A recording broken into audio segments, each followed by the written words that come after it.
வாழ்க வளமுடன், வாழ்க வளம். இறைநிலையினுடைய சுழல் இயக்க அலையாக உள்ள விண்ணின் கூட்டு தான் உலகம் என்ற போது ஒவ்வொரு பொருளையும் இந்த மேலாக இருக்கக்கூடிய மேன்மையும் உணர்ந்து கொள்ளலாம். அந்த மேன்மையில் இருந்து நுண்மையும் உணர்ந்து கொள்கிற போது அணு என்று உணர்ந்து கொள்ளலாம். அதிலிருந்து உண்மையை உணர்ந்து கொள்கிற போது மெய்ப்பொருள் தான். மெய்ப்பொருள் தான் அணுவாகி நுண்மையாக இருக்கிறது. அதனுடைய கூட்டு தான் மேன்மையில் ஆப்பிளாக இருக்கிறது. இந்த ஒன்றை வைத்துக்கொண்டு நீங்கள் உலகத்தை நோக்கி பாருங்கள். அப்போ இந்த உடல் பல கோடி அணுக்களாக ஆனது. அந்த உடலுக்குள்ளாக உள்ள உயிர் தனி அணுவாக இருக்கிறது. அந்த உயிருக்கு மையத்தில் இருக்கக்கூடிய சுத்த வெளி அதுதான் இறைநிலையாக அறிவாக இருந்து கொண்டு ஜீவகாந்த சக்தியின் மூலமாக படர்க்க நிலை எய்தி அதுதான் மனமாக இயங்குகிறது என்று இந்த உண்மையை பிணங்கிக் கொள்கிற போது எந்த பொருளிலே இந்த இறைநிலை இல்லை, சுத்த வெளி என்று சொல்லக்கூடிய இறைநிலை எந்த இடத்துல இல்லை, எந்த பொருளில் இல்லை பாருங்கள். அப்போ எல்லா பொருளையும் எல்லா இடங்கள்லையும் அதுவே காட்சியாக அதுவே அணுவாகி என்கிற போது தோற்ற பொருட்களெல்லாம் அதனுடைய இயக்கம்தான் என்பதையே நாம் அறிய முடியாதா? அதே போல் அந்த தோற்ற பொருட்கள் உள்ள ஊடுருவி எந்த ஜீவனாக வந்தாலும் அந்த ஜீவனில் உணர்ச்சியாக இருக்கிறது அறிவினுடைய பழக்க நிலையாக உள்ள மனம்தான் என்று தெரிந்து கொள்கிற போது மனதை கொண்டு அறிவை அறிகிறோம், அறிவை கொண்டு இறைவனை அறிகிறோம். எல்லா பொருளிலும் இறைவன் நிறைந்திருக்கிறான். இறைவனே தான் பொருள் வடிவிலையும் சரி அறிவு வடிவிலையும் சரி இறைவனே தான் என்று உணர்ந்து கொண்டால் அந்த மூலம் நோய்க்கு உணர்கிற போது நான் யார் என்றதுக்கு நல்ல விளக்கம் கிடைக்கும். அந்த குழந்தை ஏதாவது அந்த இறைநிலையை இப்படி உண்மையாக உணர்ந்து கொண்டால் எந்த உயிரை நோக்கினாலும் இறைவனுடைய திருவிளையாடலாகவே தான் இருக்கும். அது எங்கு இருந்து புறப்பட்டு வந்ததோ அந்த வழியெல்லாம் காட்டி இந்த நிலையில இப்படி இயங்கிக் கொண்டிருக்கிறது, இந்த இடத்துல இது இன்பமாக துன்பமாக அனுபவித்துக் கொண்டிருக்கிறது என்றதை விளங்கி கொள்ளக்கூடிய அளவுக்கு தன்னிலை அறிவை பெற்ற அறிவை உணர்ந்தவன் தன்னுடைய அறிவை உணர்ந்த போது அந்த அறிவு எங்கே இருந்து வருகிறது? உயிரினுடைய மையத்தில் இருக்கக்கூடிய சுத்த வெளி அதனுடைய படர்க்க நிலையில் மனமாகி இயங்கிக் கொண்டிருக்கிறது. ஆகவே என்னுடைய மனதுக்கு அடித்தளமாக உள்ளது உயிர்தான், இறைநிலைதான், அறிவு தான். அந்த அறிவை தான் கான்சியஸ்னஸ் என்று சொல்வார்கள் ஆங்கிலத்தில். அது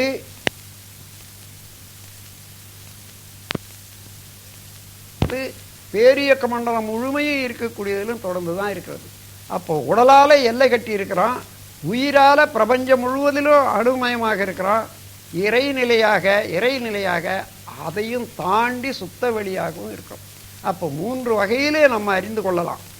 உடலாக இருக்கிற போது தான் எல்லை கட்டியது, உயிராக இருக்கிற போது பிரபஞ்சம் முழுவதிலும் உள்ள எனர்ஜி பார்ட்டிகள், ஆகாசம், மகா ஆகாசம், விண்வெளி என்பதாக நாம் அதில் கலந்திருக்கிறோம்.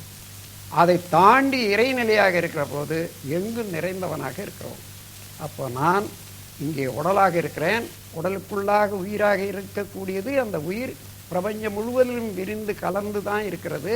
அந்த உயிர் அது இயக்கத்தை இயங்கி போது உயிர் இயக்கத்தை நிறுத்தி பார்த்தா இறைநிலை தான். இறைவனே உயிராகி அணுக்கள் என்ற நிலை வந்து அணுக்களுடைய சேர்க்கையினால உடலாகி இருக்கிறது.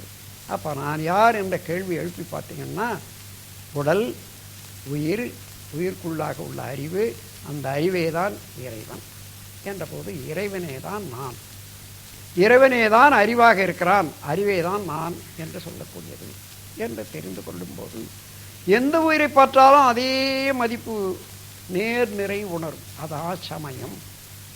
அந்த நேர்நிறை உணர்வு எல்லா உயிர்களும் ஒன்றுதான், ஒரே இடத்துல இருந்து ஒரே இடத்தை நோக்கி போய்கொண்டே இருக்கக்கூடிய ஒரு பயணம்தான் வாழ்க்கை, ஜீவனுடைய வாழ்க்கை என்று தெரிந்து கொண்டால் அதற்கு ஒத்த முறையில் நாமும் வாழ வேணும் என்ற எண்ணமும் அந்த எண்ணத்துக்குரிய செயலும் தான் அறம். அந்த அறம் புரிந்து கொண்டே வாழும்போது இறைநிலை வலுவாத விரிந்த மனநிலையும் இந்த அற உணர்வுனால உலக மக்களோடு ஒன்றி உயிர்களோடு ஒன்றி பிணக்கில்லாத வாழ்வும் ஏற்படும். அதனால் தன்னிலை அறிவு என்பது, தன்னிலை உணர்வு என்பது தன்னை அறிய வேணும். இப்படி அறிந்தால் நான் யார் என்பது ஒருவாறு விளங்கும். அதற்கு அடுத்ததாக இன்னொரு கேள்வி எழுப்பிக் கொள்ளுங்கள். நான் யார், எங்கிருந்து வந்தேன்? அப்பா அம்மா உடலுக்குள்ளாக வித்தின் மூலமாக சேர்ந்து நான் உருவாகி வந்திருக்கிறேன். சரி, அப்பா அம்மா எப்படி வந்தாங்க? அவங்களுடைய அப்பா அம்மா அதிலிருந்து வந்தாங்க. அப்படி பின்னோக்கி கருவின் மூலமாக தொடர்ந்து நோக்கி கொண்டே போனால் முதல் மனிதன். அந்த முதல் மனிதன் வந்ததோ வேறு விலங்கினத்தினுடைய வித்து தொடரிலிருந்து வந்திருக்கான். அந்த விலங்கின தொடராக ஐயறிவு, 4 அறிவு, 3 அறிவு, 2 அறிவு, 1 அறிவு வரையில் போய் பார்த்தா மரங்கள், செடிகள். அதில் இருந்து இன்னும் பின்னோக்கி பார்த்தால் அணுக்கள், அணுக்களே இருந்து பிரித்து பார்த்தால் பரமாணு, பரமாணு நிறுத்தி பார்த்தா இறைவன்.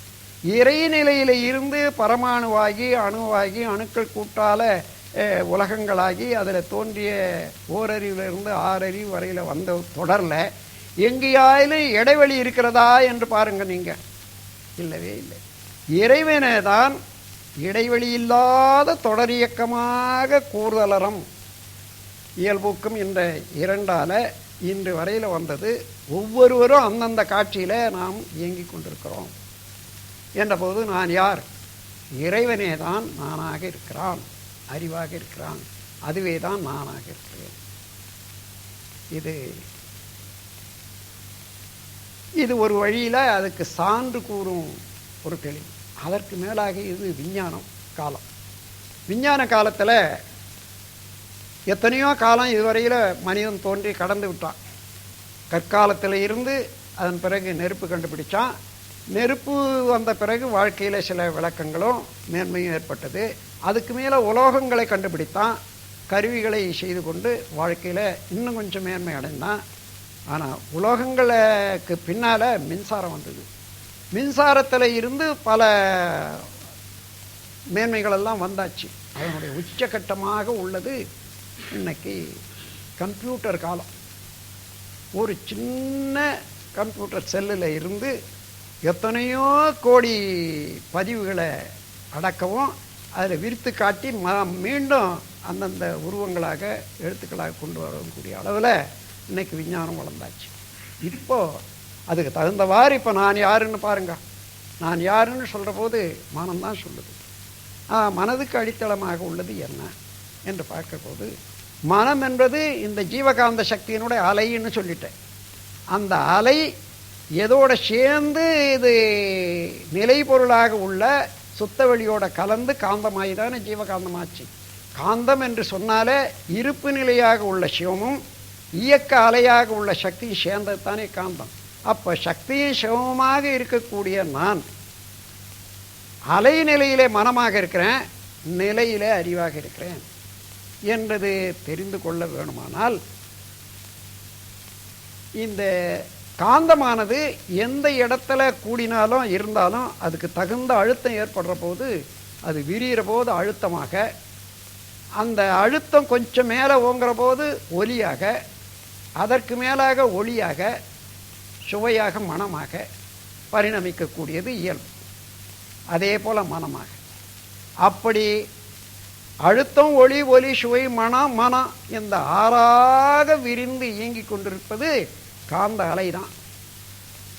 அந்த அலை ஒடுங்கும் போது நிலையில் ஒடுங்குற போது இறைநிலையாகவே தான் எல்லா இந்த 5 வகைக்கும் இறைநிலை தான் ஒடுக்கும். எனவே நாம் இதை பார்க்கலாம். இப்போது ஒரு டிவி ஷோ எடுக்கிறாங்க. அமெரிக்காவில் ஒரு கூட்டம் நடக்கிறது. அங்கேருந்து டிவி ஷோ எடுக்கிறாங்க கேமரா வச்சு. அந்த கேமராவுக்குள்ளே ரிஃப்ளெக்ஷன் வருது. ஆனால் அது பதிவாகிற இடத்துல வெறும் ப்ரெஷர் தான், மேக்னட்டிக் ப்ரெஷர் தான். அதை சேட்டலைட்டுக்கு அனுப்புகிறாங்க. அந்த ப்ரெஷரை அதே சுழல் அலைச்சுழலாக்கி, அதாவது காந்த சுழலாக நுண்ணிய அளவில் வர்ற போது அந்த நுணுகியதை மைக்ரோவேவ் என்று சொல்கிறாங்க. அப்படி அனுப்புகிறாங்க. அதே இது இப்போ பூமிக்கு அனுப்புகிறான். பூமியிலிருந்து மீண்டும் இதை மேக்னிஃபை பண்ணுறாங்க அந்த மெக்கானிசப்படி, அதாவது விஞ்ஞான வளர்ச்சிப்படி. நாம் 1000 டிவி பாக்ஸஸ் இருந்தாலும் அதை பார்க்குறோம். அப்போ அங்கே எடுக்கிற இடத்துல உருவமாக ஒளியா எல்லாமாக இருந்தது. அது அப்படியே காந்த சக்தியாக மாற்றப்பட்டது. அதே காந்த சக்தியே இவ்வளவு தூரம் கொண்டு வந்த பிறகு மீண்டும் அதை உருவாக ஆகிற போது மேக்னிஃபை பண்ணுற போது அழுத்தமாக ஒளியாக சுவையாக, அதாவது மனமாக பார்க்குறோம். இதுதான் காந்தத்தில் எல்லாம் அடங்கும். காந்தத்திலிருந்து எல்லாம் விரியும். ஏன்னா அந்த காந்தத்தில் இறைநிலையும் அதனுடைய ஆற்றலாக உள்ள சக்தியும் இருப்பதனால அந்த இறைநிலையாக உள்ள இருப்பும் அலைநிலையாக உள்ள சக்தியும் தவிர பிரபஞ்சத்தில் வேறொன்றும் இல்லை. ஆகவே அந்த நிலையை கொண்டு பார்த்தீங்கன்னா மனம் அலையாக இருக்கிற வரைக்கும் மனம் அந்த அலையை நிறுத்தி பார்த்தா அங்கே நிலையாக போன அறிவு. அந்த அறிவு என்ன என்று பார்க்கிற போது இங்கே இருக்கக்கூடியது உயிர் மையத்தில் சுத்த வெளி ஒரே ஒரு சின்ன புள்ளி அளவு தான். அது பிரபஞ்சத்தில் எங்கேயுமே இருப்பதனால இந்த அறிவு என்றது நோக்கி விரிந்து பார்க்கும்போது பிரபஞ்சம் முழுவதும் விரியத்தக்கதாகவும், அப்படி இந்த பக்கம் புலன் மூலமாக பார்க்கிற போது அதுக்கு எட்டக்கூடிய அளவிலையும், உடலை நோக்கி பார்க்கிற போது உடல் வரையில் உணர்வாகவும் இருக்கிறது என்பதை தெரிந்து கொண்டோமானால் நான் யார்? இறைவனே தான் நானாக இருக்கிறான், இறைவனே தான் அறிவாக இருக்கிறான், அவனே தான் நானாக இருக்கிறேன் என்ற உண்மை தெரியும். இந்த உண்மை தெரிந்த பிறகுத்தான் எந்த உயிரை பார்த்தாலும் அது இறைவனுடைய கட்டடமாக, இறைவனுடைய கோயிலாகவே தானே தெரியும். ஆகவே எந்த உயிருக்காயிலும் ஒரு தீமை செய்வதற்கு, துன்பம் செய்வதற்கு துணிவு வருமா? வராது. அதே போல ஒரு உயிர்படும் துன்பத்தை அலட்சியம் செய்யத்தான் முடியுமா? முடியாது. அப்போ அலட்சியம் செய்யாத உயிர்படும் துன்பத்தை நிற்கிற போது அதுக்கு ஈகை என்றும், அந்த துன்பமே வராத பாதுகாக்கணும் என்ற போது ஒழுக்கம் என்று சொல்றோம். ஆகவே இறை உணர்வும் அற உணர்வும் எங்கிருந்து வருது பாருங்க. மெய்யுணர்வு, மெய்ப்பொருளாக உள்ள ஒன்றை உணர்ந்து கொள்ற போது. அதான் வள்ளுவர் சொல்றது.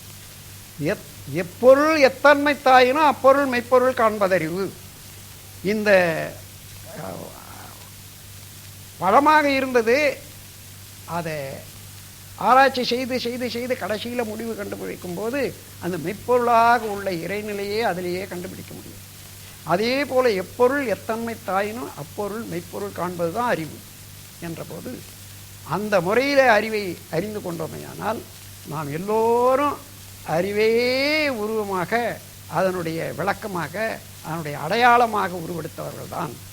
எனவே அந்த ஆறறிவின் சிகரத்தில் இருந்து கொண்டு அந்த அறிவின் உண்மையை உணர்ந்து, அறிவுக்கு மூலமான இறைநிலையும் உணர்ந்து, அதுவே எங்கும் எல்லா இடத்திலையும் பரவி இயங்கிக் கொண்டிருக்கின்றன என்பதை தெரிந்து கொள்வானால் கீதையில் உள்ள கருத்து நன்றாக விளங்கிவிடும். நானே ஒலியாக இருக்கிறேன், ஒளியாக இருக்கிறேன், எல்லாமாக இருக்கிறேன். எல்லா இடத்திலும் எல்லா தோற்றங்களிலும் என்னை உணர்ந்து கொள்ளக்கூடியவன் எவனோ அவனை நான் விட்டு நீங்குவதில்லை, அவன் என்னை விட்டு நீங்குவதில்லை. இதுதான் உண்மை. அந்த உண்மையை உணர்ந்து கொண்டோமையானால் அதை விளக்குவது தான் முழுக்க முழுக்க முழுக்க கீதையினுடைய சாரம். இப்போ நீங்கள் கேட்டதெல்லாம் அதே விளக்கம்தான். அதை உங்களுக்குள்ளாகவே தெரிந்து கொள்ளக்கூடிய அளவுக்கு, உங்களுடைய சிந்தனை வரையிலேயே உணர்ந்து கொள்ளக்கூடிய அளவுக்கு உங்களுக்கு ஊக்கத்தை இன்று ஏற்படுத்தி வச்சுக்கிறேன். மேலும் மேலும் சிந்தித்து சிந்தித்து அதை உணர்ந்து கொள்வீர்கள். இதற்கு பயிற்சி வேணும் மனதுக்கு. அதாவது இதுவரையில் உணர்ச்சி வயப்பட்ட நிலையிலே மனதை இயக்கி கொண்டு வந்தோமே, அந்த நிலையிலே இருந்து இவைகளெல்லாம் உணர்ந்து கொள்வதற்கு கொஞ்சம் சிரமம்தான். மலை மேலே இருந்து ஒருத்தர் பார்க்கிற போது சுற்றிலும் உள்ள இடம் பல ஊர்கள் தெரிகின்றன. ஆனால் கீழே இருந்து பார்க்குறவங்களுக்கு இந்த பக்கம் உள்ளதில் ஓரளவு தான் தெரியும். மலை மேலே ஏறி பார்த்தா எல்லாமே தெரியும். அதே போல் ஒவ்வொருவரும் அறிவின் உயரத்தில் போகணும்னு சொன்னால் அந்த மனதை ஒடுக்கி ஒடுக்கி ஒடுக்கி ஒடுக்கி ஃப்ரீக்குவன்சி சுழலையை நிறுத்தி கொண்டு நுணுக்கமான மைக்ரோவேவுக்கு வந்துவிடும். அப்படி வருவதற்குரிய பயிற்சி தான் இந்த தவம். நீங்கள் செய்து வரக்கூடிய அகத்தவம். அங்கேயே நீங்கள் பார்க்கிற போது, உள்ள உணர்வை பார்க்கிற போது என்ன உயிர் மேலே நிற்கிறீங்க. உயிரை விட இன்னும் பெரிய பொருள் எதுவுமே இல்லை. அந்த நுணுகிய அளவில் நிற்க நிற்க நிற்க நிற்க தானாகவே மன அலை சுழல் குறுகி வந்து கொண்டு சட்டில் வேவ் வந்துடுது. அப்போ வர்றபோது பேட்டா வேவ் என்ற உணர்ச்சி வயப்பட்ட நிலையிலேருந்து ஆல்பா வேவ் என்ற அமைதி நிலைக்கு வந்து அதுக்கு மேலே தீட்டா வேவ் என்ற ஒரு கனவுமில்லாத தூக்க நிலை என்று சொல்வார்கள். அந்த நிலைக்கு வந்து அதன் பிறகு டெல்டா கோமா நிலைக்கு கூட வர்றோம். ஆனால் அப்பொழுதும் நாம் உணர்வோடு இருக்கிறோம். அந்த நுண்ணிய நிலைக்கு வர்றபோது தான் இறைநிலையாக நின்று, அதாவது அலையெல்லாம் நீங்கி நிலை பொருளாக நாமே மாறும்போது இறைவனாகி, அந்த இறைநிலையே தான் அறிவாக இருக்கிறது, அந்த அறிவு தான் விரிவில் மனமாக இருக்கிறது என்று தான், அதாவது இயல்பாக அனுபவமாக உணர்ந்து கொள்ள முடியும். அப்படி அனுபவமாக உணர்ந்து கொள்ளும் போது தான் மெய்ப்பொருள் என்றது விளங்கும். அந்த விளங்கிய பிறகு அதுக்கு ஏற்றவாறு அந்த விளக்கத்தோட வாழ்க்கையை நடத்தும்போது மனிதனாக வாழலாம். ஆறறிவின் சிகரத்தில் இருந்து எல்லோரும் அறம் போற்றும் உத்தமர்களாக வாழலாம் என்று கூறி இந்த உண்மையை உணர்ந்து கொள்ளவும் அதன்படி வாழவும் நாம் பழகிக்கொள்ள வேண்டும். உணர்ந்து கொள்வதற்கு மன தூய்மை வேணும், மன தூய்மைக்கு அகத்தவம் வேணும், விரை தூய்மை வேணும், அதற்கு அறம் வேண்டும். அப்போது தவமும் வேண்டும், அறமும் வேண்டும். அதை ஒரு பெரியார் திருமூலர் என்பவர் ஒரு இடத்துல குறிப்பிட்டிருக்கார். திளைக்கும் வினைக்கடல் தீர்வுறு தோணி இழைப்பினை நீக்க இரு வழி உண்டு. அதாவது மனிதன் வினையின் கூட்டாக பிறந்தவன், அவன் தான் மனிதன். வினையினுடைய ஒரு கட்டடம் தான் அது, முழுக்க வினைப்பதிவாகவே தான் இருக்குது. அந்த வினையை நீக்கிறதுக்கு உருவம் எடுத்தான், ஆனால் அது தெரிந்து கொள்ளலை. வாழ்க்கை என்ற ஓடத்தில் அந்த வினையை கடக்க முயல்றான், வினைக்கடலை கடக்க முயல்றான். தீர் உருதோணி சோர்வடைகிறான். திளைக்கும் வினைக்கடல் தீர் உருதோணி இழைப்பின நீக்க இரு வழி உண்டு. இந்த இழைப்பை போக்கி அவன் சேர வேண்டிய எல்லை சேர்வதற்கு ரெண்டே வழி உண்டு. கிளைக்கும் தனக்கும் அக்கேடில் முதல்வன் விளைக்கும் தவம் அறம் மேற்றுணையாகமே. அதாவது அவனுடைய கிளைக்கு இவனில் இருந்து உற்பத்தி ஆகக்கூடிய இனி வருங்கால பிரஜைகளுக்கும் குழந்தைகளுக்கும் அந்த தொடர்பாக கிளைக்கும் தனக்கும் அந்த கேடில் முதல்வன் விளைக்கும் தவம் அறம் மேற்றுணையாமே. தவத்தினாலே தன்னை அறிந்து அறத்தினாலே தீய பதிவுகளை போக்கி தூய்மை செய்து வந்தானேயானால் அவனும் நலமாக வாழலாம். அவனுக்கு பின்னால் பிறக்கக்கூடிய குழந்தைகளும் இந்த சமுதாயம் நலமாக வாழ முடியும். அதன் மூலமாகத்தான் இந்த வினைக்கடல் என்பதை மனிதன் வாழ்க்கை ஓடத்தால் கடக்க முடியும் என்பது அவர் குறிப்பிட்டிருக்கிறார் என்பதை கூறி, எல்லோரும் சிந்தனையின் மூலமாக இந்த உட்பொருளை உணர்ந்து கொள்ளலாம். உணர்ந்து கொண்ட பிறகு இப்போ இறைநிலை என்றது உண்மையாக இன்னதுதான் என்று நான் உணர்த்தி விட்டாலும் நீங்கள் தெரிந்து கொண்டே தான் விட்டீங்க. ஆனால் நாளைக்கு யாராயிலும் நீங்கள் தவத்தின் மூலமாக கூட துரியாதயத்தில் நிற்கிற போது இறைவனாகவே தான் மாறி நிற்கிறீங்க. இருந்த போதிலும் யாராயிலும் கேட்குறாங்க, என்னங்க நீங்கள் தவம் செய்கிறீங்களே, தன்னிலை உணர்ந்தாச்சா, இறைவனை உணர்ந்தாச்சா? என்ன அது எல்லாம் நான் சொல்ல முடியலையே. என்ன இப்போது உங்களுக்கு தெரியலையா? இப்போ தெரியுதுங்க, ஆனால் அந்த அனுபவம் வரலையே. என்ன அனுபவம்? அந்த இறைவனே நான் தான்ட்டு நினைக்கிற அளவுக்கு தெரிஞ்சுக்கிற அளவுக்கு இருந்தால் இவனுக்கு என்ன வச்சு பார்க்குறான்னா, இறைவனால் செய்ய முடியாதது இல்லை, எல்லா காரியமும் செய்ய முடியும். இவனால் இன்னொருத்தரை கட்டுப்படுத்த முடியல, அல்லது இவனுக்கு வேண்டிய பொருள் ஒரு 50 ரூபா வேணும்னா அதை பெற முடியல, அல்லது 500 ரூபா வேணும்னு நினச்சா உடனே பெறலை. அப்படி இருந்தால் தானே இறைவனாக சொல்ல முடியும். நான் என்ன இப்படி கற்பனை பண்ணிக்கிட்டே பார்க்குறான். அதோட இதுவரையில் இறைவன் என்று சொல்கிற போதே சிவம்னு நாம் சொல்கிறோம். எல்லாம் வல்ல முழுமுதற் பொருளாக உள்ள சுத்த வழிதான் சிவம், அதுதான் பூரணம், அதுதான் பிரம்மம்னு சொல்கிறோம். நான் சிவம்னு சொல்கிற போதே ஒரு ஆள், அதிலிருந்து ஒரு கொண்டை, அதுக்கு மேலே ஒரு பாம்பு, அதுக்கு மேலே ஒரு பெண்ணு, அதில் இருந்து சங்கு சக்கரம் அது இதெல்லாம் இருந்து அப்படி இருந்து இந்தாண்ட ஒரு பெண்ணு பார்வதி, இந்தாண்ட 2 பிள்ளைங்க, இதெல்லாம் மனசுக்கு வந்தால் அந்த இறைநிலை எப்படி நிற்கும் மனசில்? இது நினைக்கிற போதே இதுக்கு பழகி பழகி பழகி பழகி அந்த மாதிரி உருவம் எடுத்து அந்த மாதிரி உள்ளத்திலையும் உடல்லையும் பதிவாகி இருக்குது. இந்த பதிவு அதை உண்மையான நிலையை போகிறதுக்கு மனம் விரிய முடியாது. அதற்கு அந்த உண்மையை உணர்ந்துட்ட பிறகுதான் அவன் தான் நானாக இருக்க, அதுதான் சுத்த வெளியாக இருக்கிறது என்று சொன்னால், இதெல்லாம் மனிதனுக்கு மனோ தத்துவ முறையில் ஒரு வழிபாட்டுக்கு காண்பித்த ஒரு முறைகள். சிலை வணக்கம் அதுக்கு ஏற்பட்டது தான் உருவம். அதெல்லாம் மனிதனால் கற்பிக்கப்பட்ட கடவுளை தவிர கடவுளால் கற்பிக்கப்பட்ட அல்லது உருவாக்கப்பட்டவன் நான் தூய்மையாகத்தான் இருக்கேன். இவங்க கற்றுக் கொடுத்த இந்த மனதுக்கு ஒரு உருவம் கொடுத்ததெல்லாம் சாதாரண மக்களுக்கு, தெரியாத மக்களுக்கு ஒரு மனதுக்கு உருவம் கொடுத்து கடவுளை வழிபடணுன்றதுக்காக இதை வச்சாங்க. ஆகையினால அதையெல்லாம் தாண்டி உண்மை பொருளை நான் உணர்ந்து கொண்டேன் என்ற அளவுக்கு வரக்கூடிய துணிவும் தெளிவும் பயிற்சியும் பழக்கமும் வேண்டும் என்று கூறி, அந்த பயிற்சியில் இருக்கீங்க இன்னும் மேலும் மேலும் மேலும் அதை விளங்கி கொண்டு அதிலே நிலைத்து செயல் மூலமாக தூய்மையும் தவத்தின் மூலமாக மன தூய்மை அடைந்து நீங்கள் முழுமை பெற வேண்டும் என்று எல்லாம் வல்ல இறைநிலை நோக்கி உங்களை மனங்குளிர வாழ்த்தி உரைய முடிக்கிறேன். வாழ்க வளமுடன், வாழ்க வளம்.